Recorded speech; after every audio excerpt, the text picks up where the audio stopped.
कहानी जो दिल को छू जाए। एक कपल युगल को शादी के 11 साल बाद एक लड़का हुआ। वे बहुत ही प्रेमी कपल थे और उनका लड़का उनकी आंखों का तारा था। एक सुबह जब वो लड़का तकरीबन 2 साल का था, पति ने एक दवाई की बोतल खुली देखी। उसे काम पर जाने के लिए देरी हो रही थी, इसलिए उसने अपनी पत्नी से उस बोतल को ढक्कन लगाने और अलमारी में रखने कहा। लड़के की मम्मी रसोई घर में तल्लीन थी, वो ये बात पूरी तरह से भूल गई थी। लड़के ने वो बोतल देखी और खेलने के इरादे से उस बोतल की ओर गया। बोतल के कलर ने उसे मोह लिया था, इसलिए उसने उसमें की दवाई पूरी पी ली थी। उस दवाई की छोटे बच्चों को छोटी सी मात्रा भी जहरीली हो सकती थी। जब वो लड़का नीचे गिरा, तब उसकी मम्मी उसे जल्द से जल्द दवाखाने ले गई, जहां उसकी मौत हो गई।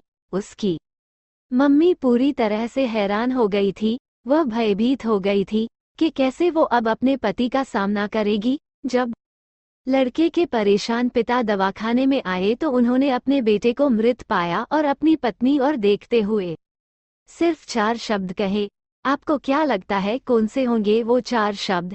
पति ने सिर्फ इतना ही कहा, आई लव यू डार्लिंग। उसके पति का अनपेक्षित व्यवहार आश्चर्यचकित करने वाला था। उसका लड़का मर चुका था, वो उसे कभी वापस नहीं ला सकता था, और वो उसकी पत्नी में भी कोई कसूर नहीं ढूंढ सकता था।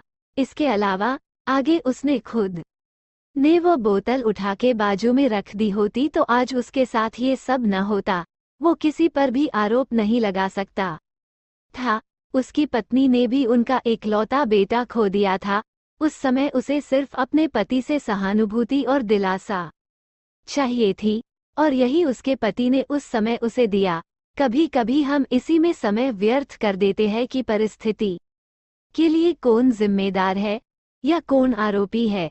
ये सब हमारे आपसी रिश्तों में होता है, जहाँ जॉब करते हैं वहाँ, या जिन लोगों को हम जानते हैं उस सभी के साथ होता है। और परिस्थिति के आवेश में आकर हम अपने रिश्तों को भूल जाते हैं और एक दूसरे का सहारा बनने के बजाय एक दूसरे पर आरोप लगाते हैं। कुछ भी हो जाए, हम उस व्यक्ति को कभी भी नहीं भूल सकते जिसे हम प्रेम करते हैं। इसीलिए जीवन में जो आसान है उसे प्रेम करो। आपके पास अभी जो है उसे जमा करो और अपनी तकलीफों को विचार कर करके बढ़ाने के बजाय उन्हें भूल जाओ। उन सभी चीजों का सामना करो जो आपको अभी मुश्किल लगती है या जिनसे आपको डर लगता है। सामना करने के बाद आप देखोगे कि वो चीजें उतनी मुश्किल नहीं है जितना कि आप पहले सोच रहे थे। हमें परिस्थिति को समझकर ही लोगों के साथ व्यवहार करना चाहिए और लोगों कठिन परिस्थितियों में उनका हमदर्द बनना चाहिए। दोस्तों, इस तरह की प्रेरणादायक कहानियां पढ़कर हमें काफी कुछ सिखाने को मिलता है। आपके लिए और अधिक प्रेरणादायक कहानियों का विशाल संग्रह मौजूद है।